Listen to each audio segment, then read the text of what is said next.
In this demonstration of code, we're going to look at a function that will take in a picture and copy it to a new picture that is, in this case, bigger, but it has to be at least as large as the original.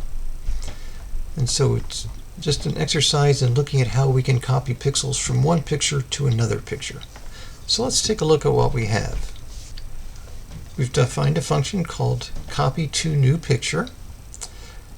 We've provided one input parameter. We're calling the source picture. And then our first statement inside our function is to use the makeEmptyPicture function. This creates an empty picture with nothing in it that takes a minimum of two parameters. It has to have a width and a height. So we're saying we want it to be 500 pixels wide, 600 pixels tall. And then it has an optional third parameter. If we don't specify the third parameter, then our picture will just be solid white. If we want it to be some other color, we can provide a color in the third parameter. This example, I'm asking for the picture to be created with a gray background. But again, that third parameter is optional, and we get a white picture if we don't provide it. And then I'm going to jump over a couple lines of code, but you'll notice we have our nested for loops. One controlling an x dimension and the other controlling the y dimension. And because we're working with two pictures here, I'm calling it, rather than just x and y, I'm calling it source x and source y. Source being the where we're getting the data from. And again, that's why I've called my input parameter source picture. But if we go back now, you'll notice I also have created two variables and initialized them to 0 called target x and target y. We'll find that those are the variables we're going to use to control where we're at in the new picture that we're creating. And in fact, that is the empty picture up here that we're assigning to the variable canvas. So canvas is going to be our new picture we're copying into. We're running the range statement for our source picture from 0 to the width of the picture. So we're copying the entire width, and similarly the height, 0 to the height of the source picture. So as this code is set up, we're copying the entire source picture to our new picture. And then it's basically 4 steps for any time we want to get a pixel from one picture and put it in another place. We first have to get the pixel from our picture. So we've got the get pixel from source picture at source x, source y, the coordinates. Those values are coming automatically from our for statements. We get the color of that pixel. So we're using the get color, giving it source pixel, the pixel we just obtained. And then the third step is to get the pixel where we want to put this pixel, or where we want to transfer the color to. And so we're doing another get pixel from canvas, our new empty picture, at target x, target y. And we're placing that into a variable called target pixel. And then lastly, we're going to set the color of target pixel to the color that we got from the source pixel. So we get the source pixel, we get its color, we get the target pixel, and then we set its color. So those 4 steps. Now our source x and source y will be automatically incremented because of our range statement. They'll both start at 0 and increment by 1s until it gets to the width and the height. But we have to manually increment our target x and target y variables ourselves, because they are variables we've created. They're not part of a range statement, so there's nothing to force them to change. If we want them to change, we have to do that. So inside of our for source y loop, at the end of it, I'm adding 1 to the target y and placing that back into the variable. So we're incrementing our value for target y. And then notice outside of our source y, but inside of our source x, I'm incrementing our target x variable.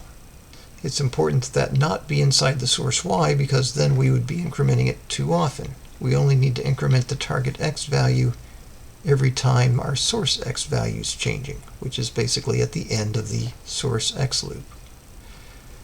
And then we've got one more statement here at the end. The first time we've seen this statement is the return statement. The return statement does two things.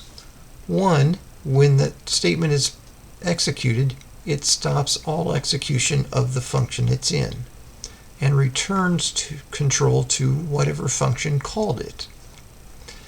The second thing it does is if we provide a variable after the word return, then it sends that piece of data back to the function that called this function. So it's a way of returning data back.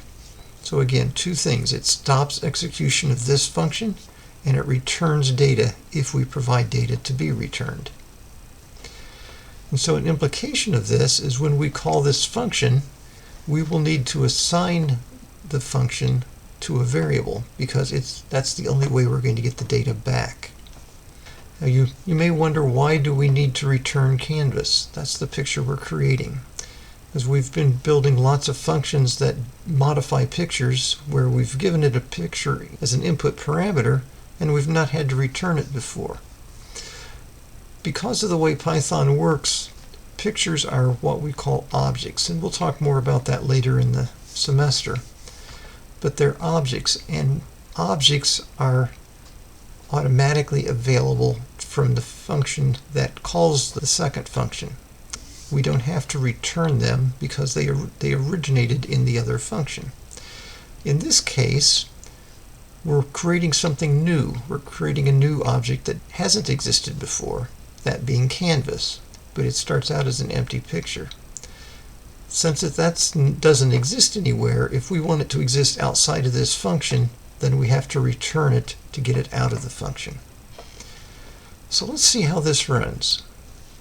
I'm going to load and make sure we have everything good. Okay, no errors.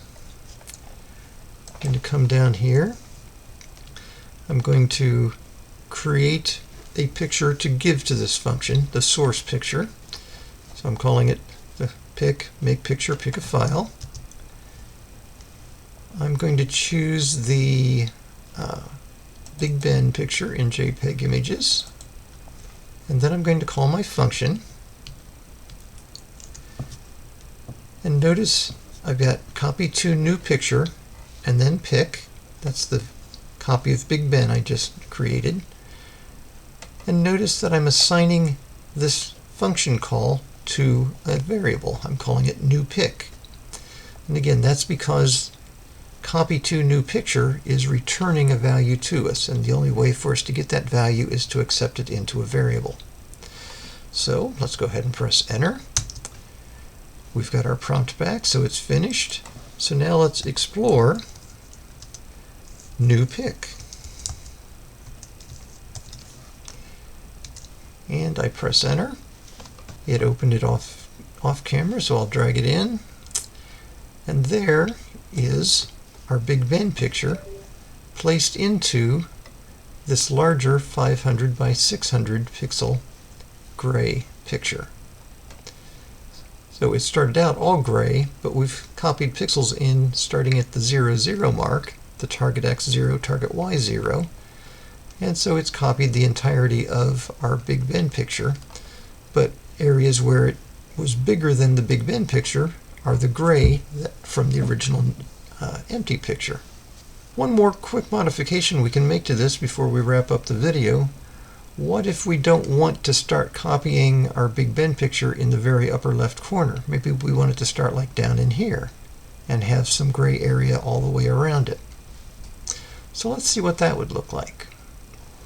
Let's think about what in our code is controlling where it's starting to put it in our target picture.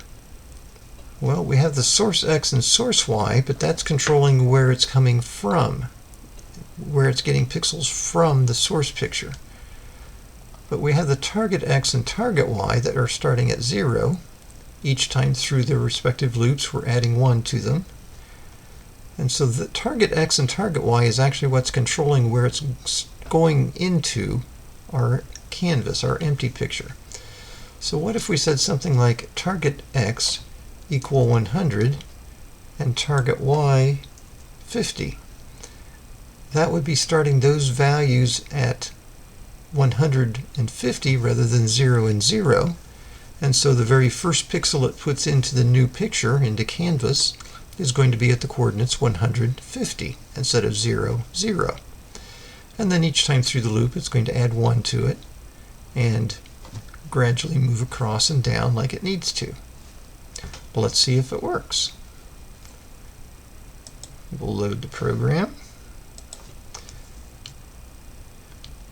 Recapture our Big Ben picture.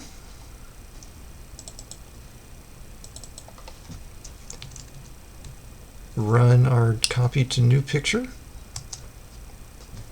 and explore our new picture.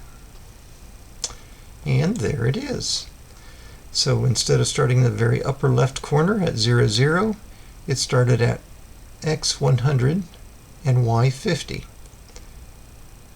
And if I click there and maneuver this, okay, there it just turned gray, so we come back 1, that's 100. And if I go up just a little bit, turns gray, come back, it's 50. So yes, in fact, that upper left corner of the Big Ben picture is at 150, which is what we told the program to start at with the target X and target Y. If you give it just a little bit of thought, you could probably think about how we could make changes to what we're copying from, such that maybe we don't copy the entirety of our source picture. That would be something called cropping, but we may have another example of that later on. So, an example of taking an input picture, creating an empty picture, copying it into it in some location, either in the upper left corner or some other designated place, and then because we've created a new picture, we have to return it to get it out of this function. And when we return it, we have to assign our function call to a variable so we have access to that variable. As always, if you have questions, reach out to me, but otherwise we'll see you in class.